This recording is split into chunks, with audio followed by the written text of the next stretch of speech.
Anytime you watch a video, there's a good chance you'll be greeted to an advert with a man sat in front of a Lamborghini or private jet trying to convince you to spend just 2 minutes of your time to learn the secrets of becoming a millionaire. For 99% of people, this advert justifies only one response: to furiously click the skip button until you can finally escape to the video you actually want to watch. Sadly, for the 1% of people, they get caught in the trap and can end up losing fortunes buying an online course. Understandably, these adverts give online courses a bad reputation. And although this might make me sound crazy, I think this bad reputation brought on by these scammy individuals blinds most people of the true value a well-crafted course can bring you. A good betting or trading course can in fact be one of the best investments you can possibly make. That statement will probably irk many of you watching this video, but bear with me until the end as I attempt to justify that opinion. I suppose at this point I feel obliged to point out that I don't sell a course, so these are my unbiased opinions on the subject, although in the future I very likely probably will sell a course. The reasons for that will become crystal clear by the time you've watched throughout this video, so, perhaps I am a little bit biased after all. I feel compelled to make this video for two reasons actually. Towards the end of this video, I'll give you my advice for how I identify scam courses and how to avoid them, but primarily the reason I want to make this video is because I am fed up with the cult-like belief system that dominates the internet, which thinks all courses are bad.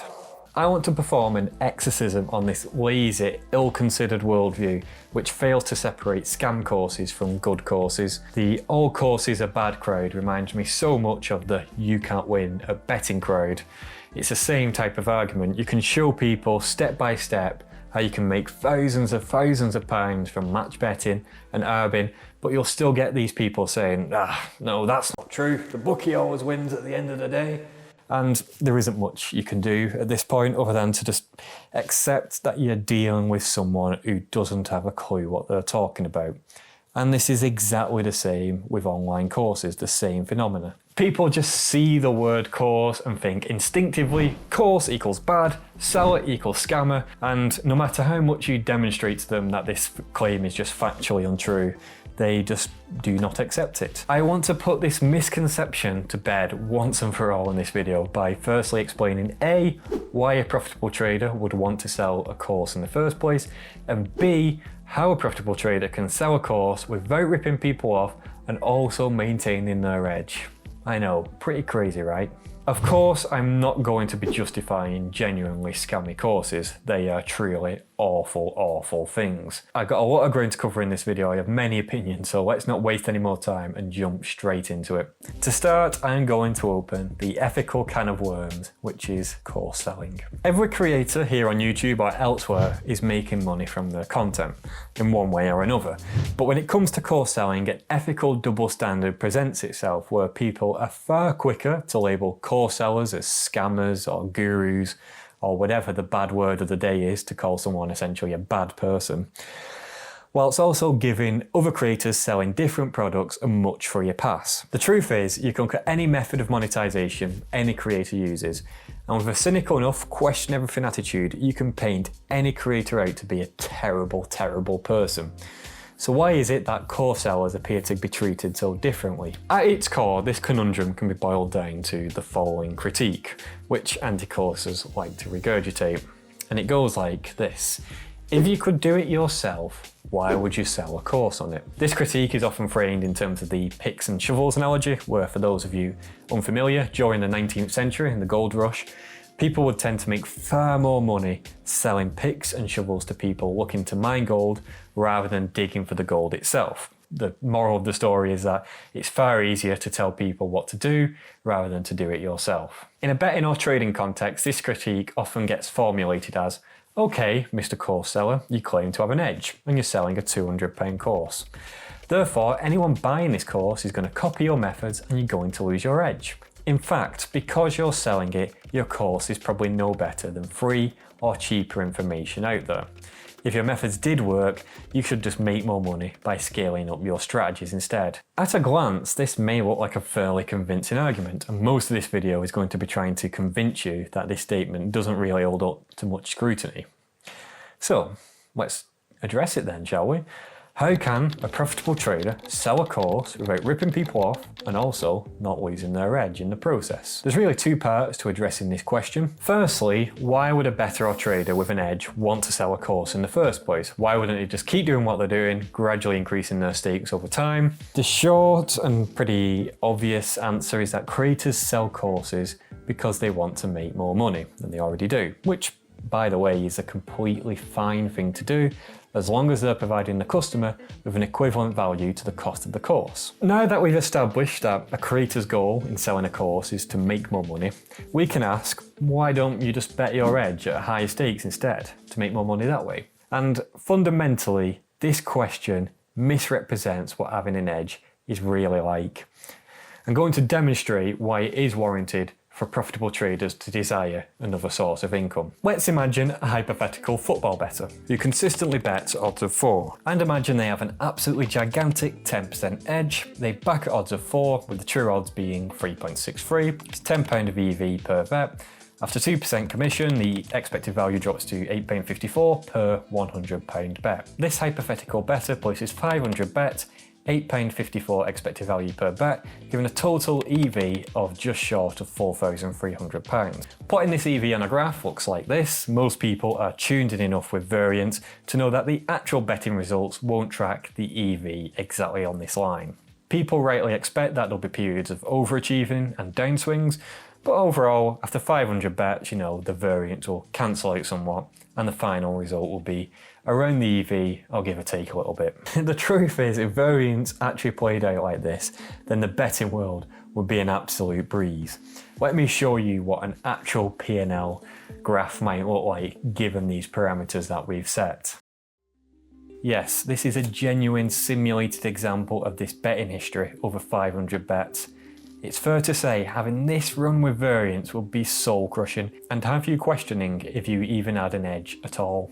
I'll generate more P&L simulations of these results whilst I'm talking, so you can get an idea of how wild the variance can be, both positively and negatively to be fair. Each one of these simulations is equally likely given the initial parameters we set. I'm not cherry picking these by any means at all, they are just generated one by one at a time. All in all, after 500 bets, you could expect to lose money about 13.5% of the time. And if you know anything at all about probability, you would know that is a disconcertingly large possibility. If you don't think 13.5% is a significant possibility, go and get yourself a coin and see how long it takes you to toss 3 heads or 3 tails in a row. And trust me, you're not going to be there for very long. The difference is tossing 3 heads in a row is going to take you, 45 seconds or something? But placing 500 bets on this strategy, that could take a season or even longer to achieve this level of betting sample size. Imagine putting in all of that hard work for a full season and getting this as your final result just because of variance. It would be absolutely gut-wrenching. This is with a pretty crazy 10% edge as well. If I reduce the expected value to 5% per bet and drop the odds down from 4 to 2.5 to help reduce the variance a little bit, we'll also double the stake to £200 as we've decreased the odds.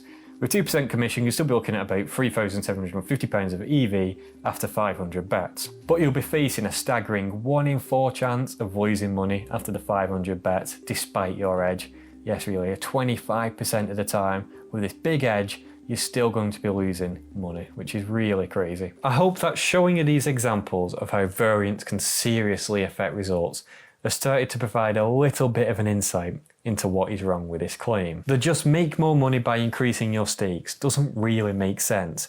Yes, a bettor is going to increase their EV if they increase their stakes, but at the same time they're going to increase the magnitude of their potential losses. And ultimately, we as bettors aren't robots. Every bettor and trader has a psychological limit of just how much of a beating they can take. Take this £200 example at odds of 2.5. If the bettor jumps up to £1,000 stakes, yes, they'll increase their expected value up to £19,000 after 500 bets, but they'll still maintain that 25% chance of losing money and even over a 5% chance of being more than 25k down after 500 bets. Some people will be able to psychologically handle this possibility, but many people, me included, would find this happening to be absolutely soul-crushing and make me want to stop betting forever. In these examples, I've only taken into consideration the chance of losing money. But there's also another significant chance that you're going to win money, but it's going to be substantially less than your expected value. In this example, you're approaching close to a 40% chance of making £10,000 or less after the 500 bets. If it took you a year to place this many bets with your strategy, then this amount of money is nowhere near big enough to make a career out of betting. And to be honest, even the 20k total EV in a year is not enough to make a betting your full-time job. 500 bets isn't that big of a sample size, and I can play around in Excel to my heart's content to show you just how justifiable the point I'm trying to make is.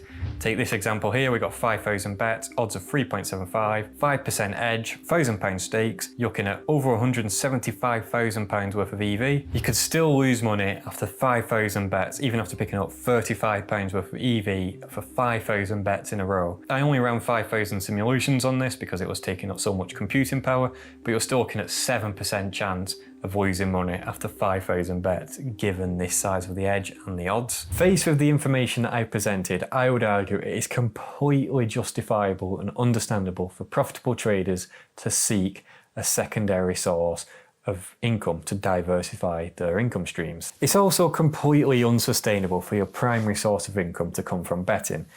How can you possibly have a mortgage and live a normal life if you go on these mega downswings?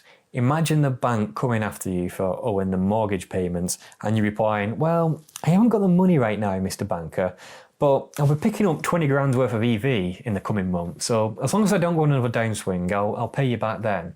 You know, it's a completely absurd thing to think about. So traders generally have two options. They can either, number one, go out and get a job in the real world, or number two, create a product like a course or a software that is taking advantage of their tremendous skill set. There is nothing wrong with either option, of course, but it is understandable why more people would prefer to go down route 2, as it more closely tracks the trader's core interests. This is why every big sports betting or trading YouTube channel that I'm aware of here on YouTube has at one point or another sold a course. And if they're no longer selling courses, they are selling other products like softwares, tipping services, data packages, and so on. And in my view, this is completely and absolutely fine and justifiable. It makes complete sense. But we know what the internet's like. There are many cynical people out there. The cynical-minded question everything individual, which you have probably all seen at one point or another, will claim that all of these creators are gurus or scammers and so on. And you know, on the odd time, they will be right. Somebody will be scamming. But as I've highlighted, there's good reasons for genuinely profitable traders to sell products. The cynical-minded individual will say that creators should just stick to running adverts instead, failing to comprehend that there is no channel or creator big enough here on YouTube in the gambling niche to earn a full-time income off advertising alone. Also, if course selling is apparently unethical, what exactly is advertising? Advertising isn't free. When broken down in sort of a sinister but truthful way, essentially a creator makes money from advertising by selling you, the viewers, private information to massive corporations, and they profit from that transaction of your private data to the massive corporations. So is that ethical? We as a species seem to have accepted that this is a reasonable business model to build the entire internet on. I bring this up because if you think hard enough, every feasible method a creator can possibly make money from can always be spun to make the creator look like an evil weirdo. From whether it be advertising, affiliate links, selling courses, selling products, whatever it may be, you can always make someone to be an ethical monster if you really wanted to. So there's two things on this. Number one, please stop boxing creators into scammers and gurus depending on the type of product they sell. Judge each creator and their product individually. It's really not that difficult. And number two, if you don't like a product, just don't buy it. Move on with your life. Instead, what people tend to do is complain about product selling, not want to buy anything, and instead just expect and want information for free instead. If that's you, well, good luck with that. I don't think you're going to get very far, but good luck to you. Bit of a mini rant there. I had to get that off my chest because it irritates me so much for some reason. Let's get back to the question at hand. Don't get me wrong, not every trader out there is going to find it essential to sell courses, software, or other products. There are different levels of skill in the trading game, of course. You'll have the Tiger Woods of trading. You know, he's so much better than everyone else. He'll have so many plus EV plays on so many different markets that the impact of downswings is just not going to have an effect on him. Who are these people? Well, you're probably, you know, socially awkward coding geniuses you've probably never heard of. But there is a spectrum of skill, of course. There are people that are much worse than Tiger Woods, but still at a level better than 99% of the population. These are the people which are justified in selling courses for whatever reason that may be, whether that's been the variance issue that we've just brought up, or reaching the psychological limit of how much more they can increase their stakes, or being crippled by premium charge, or just genuinely wanting to take the pressure off of relying on betting over and over again. It's unreasonable to call these people scammers, but the fact is a group of unsuccessful people are going to call them exactly that. I hope I've made it pretty clear why a genuinely profitable trader would want to diversify their income and sell a course. Short answer is they want to make more money, and they also want to reduce variance and other bad things. So I'm happy to start moving on to the second part of this question, which is, if a trader is selling a course, how is it possible for them to maintain their edge? Which arguably is a much more interesting question. Implicit in this question, in my opinion, is a fundamental misunderstanding of what one could reasonably expect to gain from any one individual course. I think that many people believe buying a course is synonymous with acquiring all of the knowledge, all of the secrets, all of the strategies of the maker of the course. By extension, people think that if a trader is making 5k a month from trading and they're selling a course for £500, they could reasonably expect to start making 5k a month too if they bought the trader's course. I can understand why people believe this, because it's often the way that scammy people advertise their products, but really it's a pretty crazy thing to think. A good course is not the creator giving away all of their secrets or their strategies. This wouldn't make any sense. If the creator revealed an exact model or an exact step-by-step strategy in their course, people would just copy it and it would be a lose-lose situation for everybody. The creator and the person who's bought the course would have nothing to go off because the edge would just disappear. So if a course isn't a way to learn secrets, what exactly is it? Imagine this circle is all of the information related to betting and trading that possibly exists in the world, in the form of books, articles, research papers, YouTube videos, whatever it may be.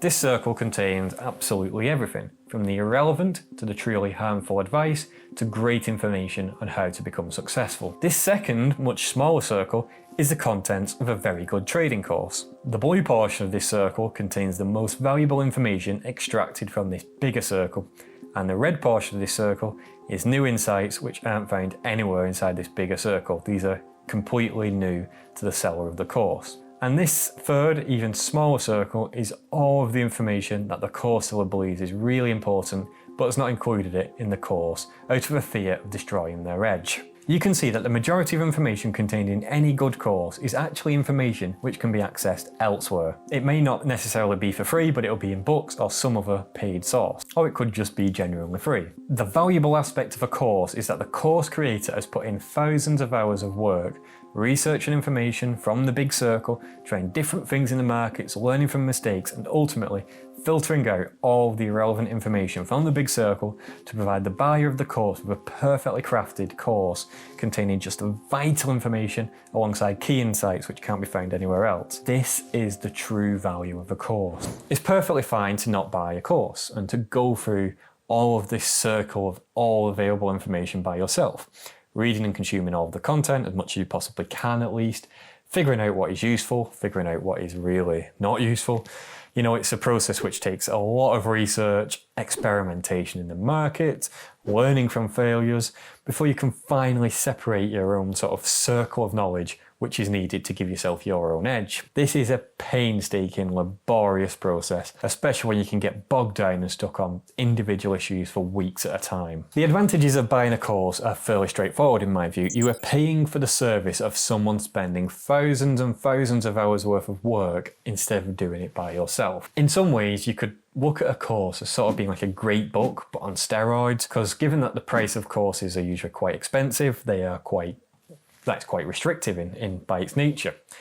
And what this means is that the creator can give away far more crucial information than any one book could give you. If people stop thinking of courses as a shortcut to make money overnight and instead viewed it as a sort of tool to absorb a multitude of information in a far quicker manner than you could ever feasibly imagine doing by yourself, then in my opinion, I think the negative perception courses get would begin to disappear. This is what you are paying for a good course. It's valuable insight plus mega time savings. The truer analogy of what course selling is really like is that you're selling picks and shovels for people to mine gold, but you're also laying the groundwork of all the mistakes that consume beginner miners for many, many years, highlighting all the wrong places to dig which have no gold, identifying the mining techniques which don't work. They aren't going to tell you the exact location the creator themselves is grinding away mining their own patch of gold, but they'll point you in the right direction to look for gold and the techniques to use once you have found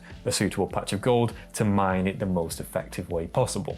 People on the internet expect everything for free, of course, and they won't realise just how valuable and worth paying for this service is. They would rather spend time by themselves digging gold in all the wrong places for years and years like everybody else. And obviously it is perfectly fine for people to try and figure things out by themselves. And maybe after putting in the thousands of hours worth of work and making mistakes and learning from them, they'll finally catch up to where the course seller was, who by this time is already miles ahead of them again, because although you've put in thousands of hours worth of work, they've also put in thousands of hours worth of work and continue to progress. So despite the fact that you've caught up after putting all that time yourself, they are now again miles ahead in front of you because they've started at a higher point in the skill and knowledge and experience level than you have. And this applies to any skill you could ever want to learn in your life. If you wanted to learn the guitar, for example, would you rather just pick up a guitar and try to learn music theory from first principles by yourself? Or would you rather consult an expert who already knows what they're doing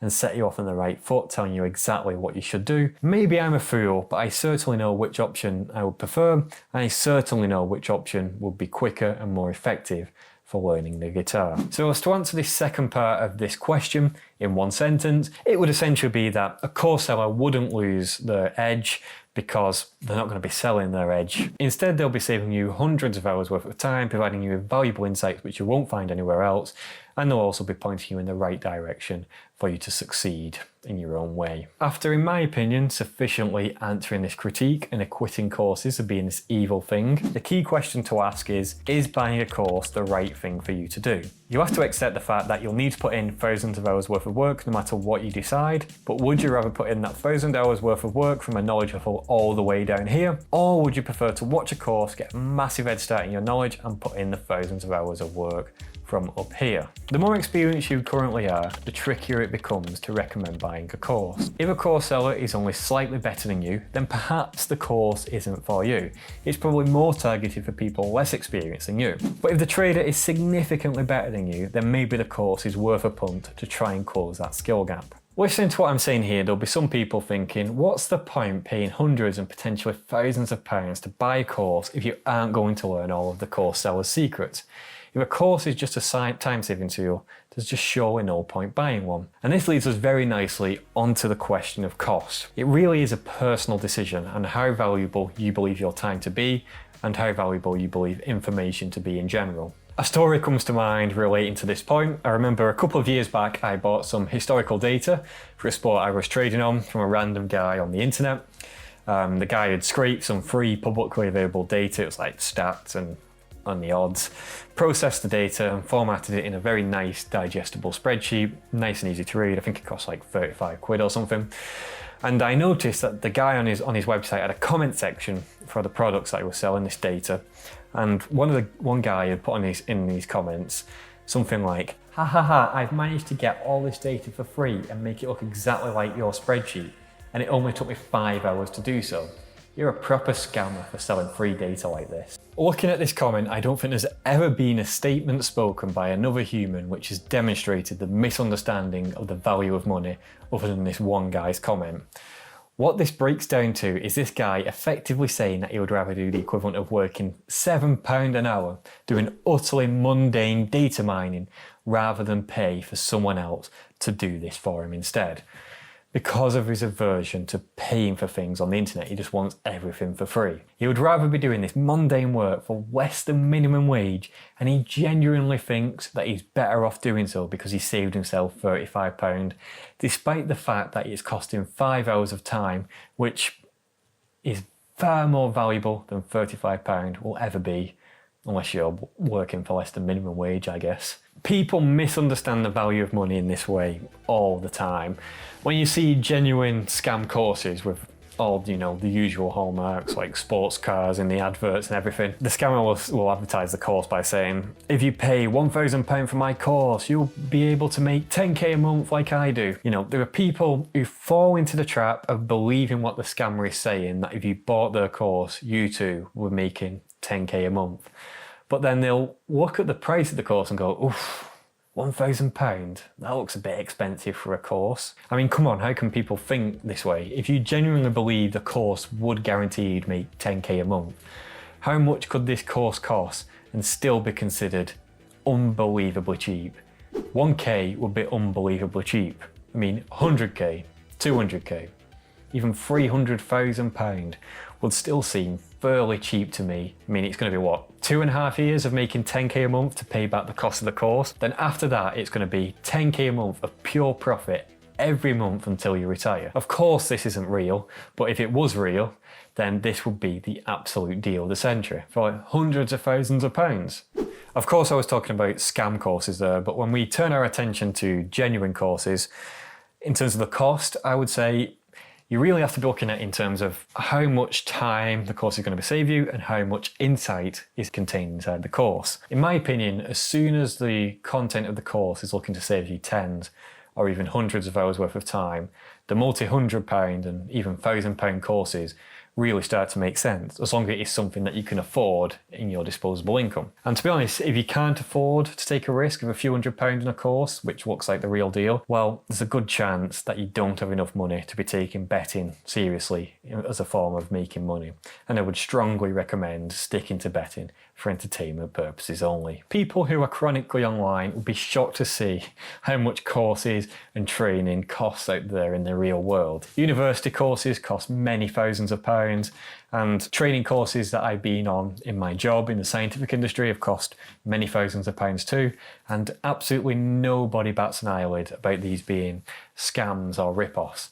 It only seems to be in online courses where people seem to lose their mind and think everyone is a scammer. I bring this up because many people use the cost of a course to identify if a course is likely to be scammy or not. Many people use like £1,000 as some sort of arbitrary determinant of if something is a scam or not. I'm personally not so sure the price of a course is a very good identifier of a scam course or not. I think that you can find £100 courses which are a complete rip-off and £1,000 courses or more which are an absolute bargain. I found that the clues you can get on if someone is scamming or not often come in the more of the way they market their course and what they talk about, rather than the cost of the course itself. Take these two examples. So we have person A who claims to make 10k a month from trading, and he sells a course for £200, claiming to give away all of his exact strategies in the course. Does the maths of this situation add up? Well, the seller would need to sell 50 courses a month to match his income from trading each month. I mean, to begin with, that seems like a fairly difficult task.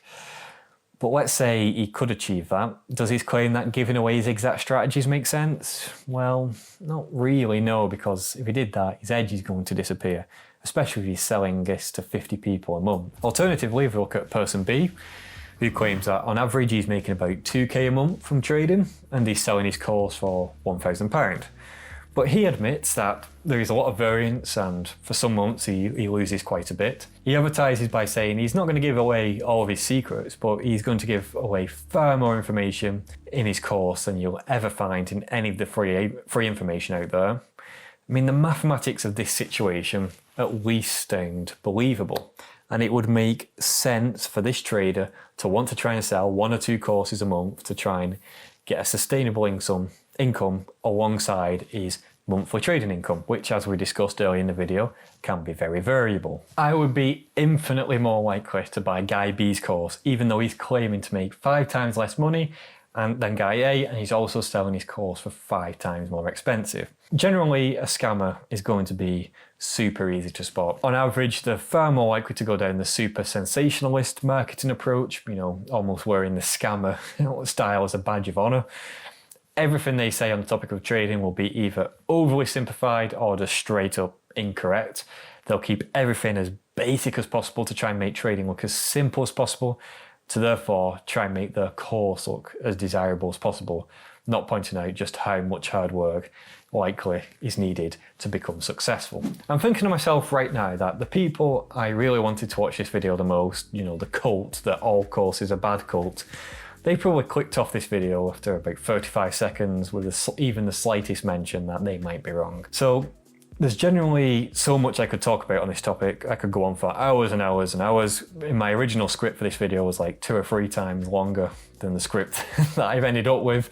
So I've cut out a lot of information, but I do believe I've left in all the key points here. But if you believe that what I've said has been complete nonsense or disagreed with specific points that I've raised, I would be very happy to hear from them. I'd actually want to hear from them because I know that so many people, so many very smart people, believe courses are all bad and wrong, and I'm very much aware that I could be wrong on this, so I wouldn't want to be more wrong for any longer than I needed to be. So if I am wrong, let me know, and I will change my opinion like that. Shout out to the legends that are supporting the channel on Patreon. I hope you've enjoyed this video, and I'm very much looking forward to seeing the response this video gets.